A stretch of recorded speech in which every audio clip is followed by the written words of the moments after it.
Hello and welcome to another booktube video from me, Lauren, from Lauren on the Books, or should I say good afternoon, evening, who knows when this is going up. This is an unplanned book haul. Today was supposed to be a Friday reading vlog. I went to London on Friday to meet up with Mercedes and I had a look around some bookshelves and stuff like that. Some bookshops. There were some bookshelves in the bookshops. And on the way there I started to film a little bit and realised that I hadn't charged my camera. And my phone is just not up to scratch for the filming that I want to do on that. So Mercedes and I had a filming free day on Friday, which was lovely, but it did mean that I was one video down, and I'm keen to stick to my upload schedule. I'm very keen to stick to my upload schedule. Since I reduced my hours last September, want to keep those 3 videos going up a week. So I was like, what can I do today that I can film and get up today? That is a book haul. So I've got a few books here, second book haul of the month, books that somebody's lent me, books that from now on I'm sort of like hauling anything that comes in. So even if someone lends me a book, or if I think I'm going to get rid of a book and then don't get rid of a book, that is also being hauled, because I'm just keeping note of everything that's coming in. So books are something someone's lent me, a couple of books from publishers, Valentine's Day present, cute, book from a wish list, and a couple of books that I bought. So let's start with the book that someone's lent me. My friend Joe has lent me this. This is Free, Coming of Age at the End of History by Leah Yip, I think, YPI. And this is a non-fiction. It's a memoir about Leah herself sort of growing up in the last days of communist Albania. And Joe, my friend who lent this to me, said that this is a non-fiction book that really reads like fiction and sort of has written like that. Now, I love a memoir and I feel like this sounds really, really interesting, and also is to do with something that I really don't have all that much knowledge about, so very much looking forward to getting around to this. This was also shortlisted, may even have won the Costa Book Awards in 2021. But yeah, I really like this front cover with the rose in the can of Coke. I think it's very, very good. Then, oh God, I've really got something in my eye, but I've had a good old root around in there and there's nothing in there, so I don't know what it is. Maybe I need to get David to have a look.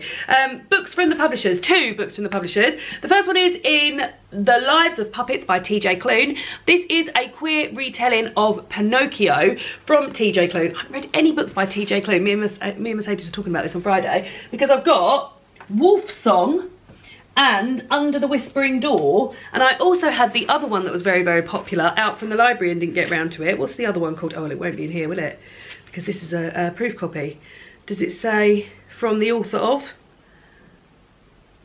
The House in the Cerulean Sea? Yeah, so that's the other one I've had out from the library. This sounds very interesting. I've not heard of many sort of retellings of Pinocchio. Pinocchio seems to be having a bit of a moment. I know, well, certainly in this house. David was watching the animated version of it. Who did that animation of Pinocchio, David, that you were watching? Who did the animation of Pinocchio that's been out recently? Guillermo del Toro. And that's up for Best Animation at the Oscars, I believe. So did you know about this book, David? It's a queer, I got sent this by the publisher. It's a queer retelling of Pinocchio. Oh, cool. Yeah, I thought you might be into that. So yeah, and it sounds as though it's a bit more about robots and things like that. Yeah, so sounds very good. Then, this exciting, oh, that's out in April, by the way. That's out in April this year. Then this arrived, which I don't feel like I was expecting, a golden box. David said, there's a golden box here for you, what is it? And it is, I love it when this happens. This doesn't happen very often anymore, but when like the press for a book arrives and it's got exciting stuff with it. This is The Housekeepers by Alex Hay. It is out in July this year. It's published by Headline. This is a lovely review copy, and it really is a lovely review copy. It's got this bell here for like, which I've just seen those bells in Downton Abbey with like this flock wallpaper in the background. So I assume it's something to do with housekeeping and the staff at a house. And then with it, I got sent some After 8 bites, which I really do like, and a can of non-alcoholic, because I opened it and I was like, oh, that's a shame, I won't be able to drink that, but it's non-alcoholic G&T.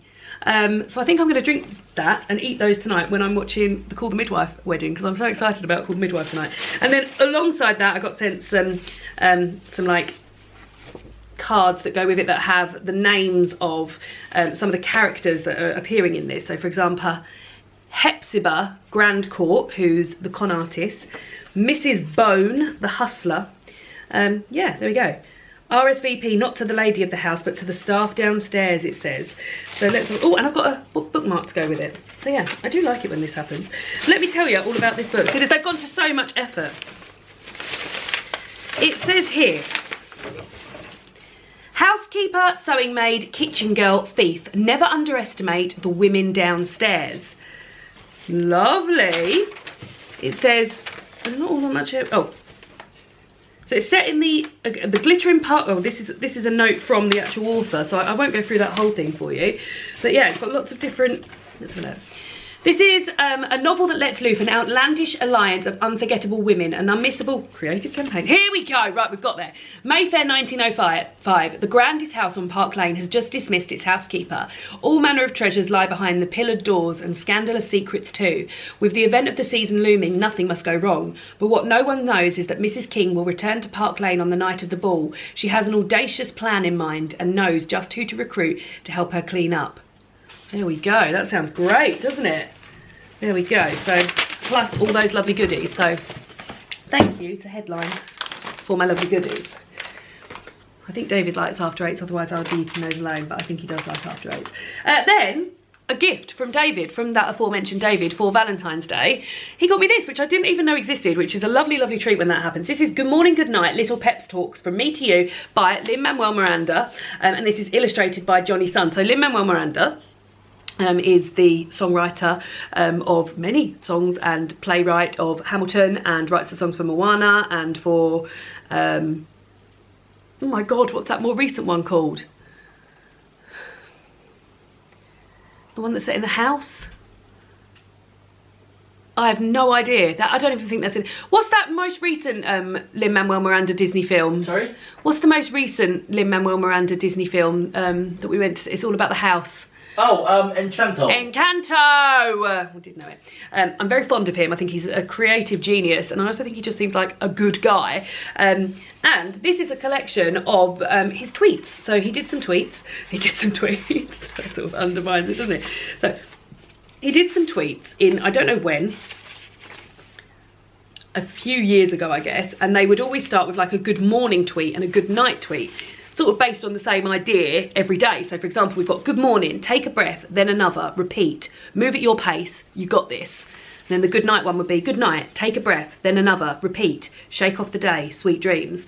There's lots, so this is the whole collection of them, plus with these lovely illustrations by, as I mentioned before, Johnny Sun.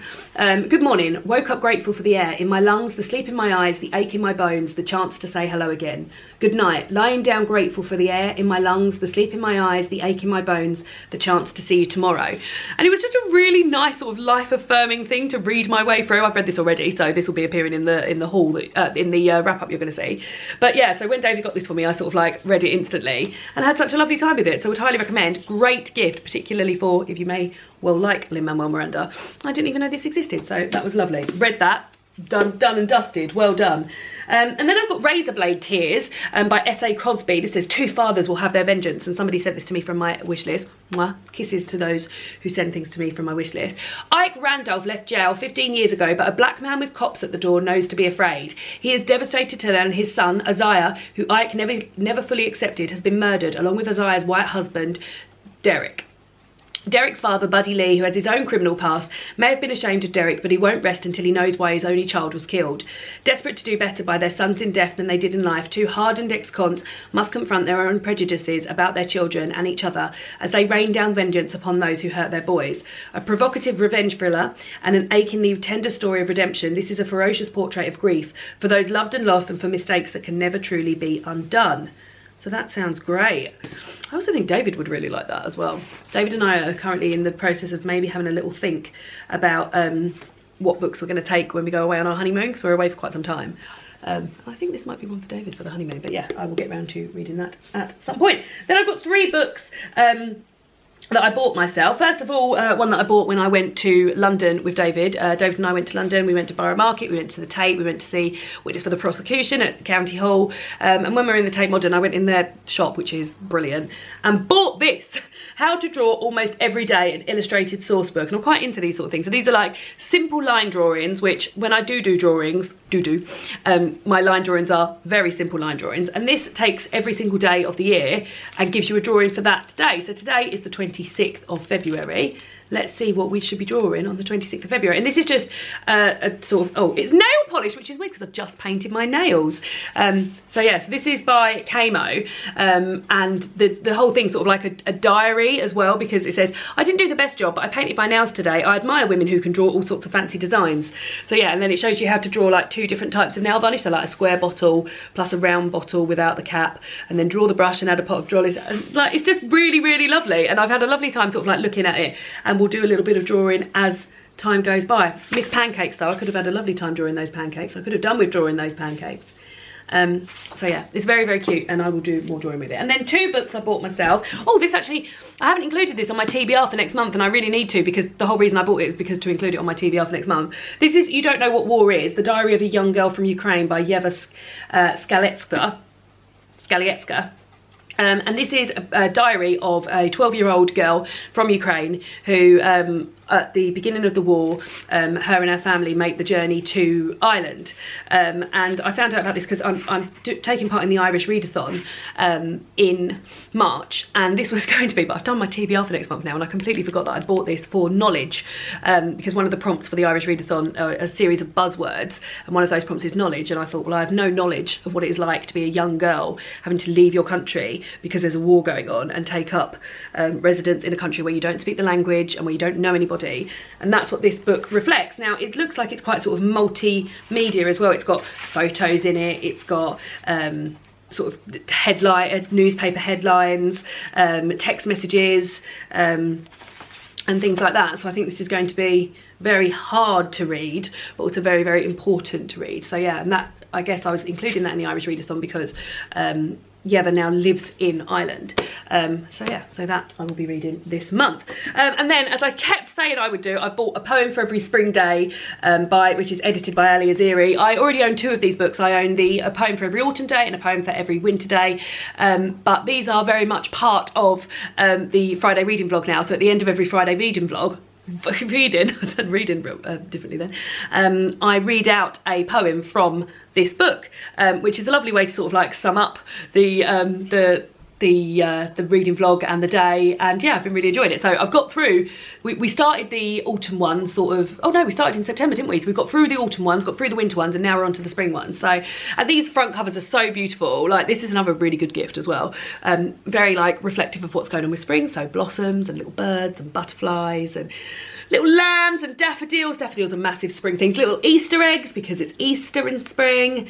And yeah, just lovely times. Let's have a little look at what our poem today will be. Oh no, because we're still in winter, because I'm filming this on the 26th of February. So yeah, I can't read you a poem from this, but my next Friday reading vlog will include a poem from this. So tune in for that. So there we go. There are just a few extra books that I got in the month of February. I hope you're all having a lovely time on this here Sunday. Let me know if any of these books look very exciting to you, and I will see you all again soon for another BookTube video. Goodbye!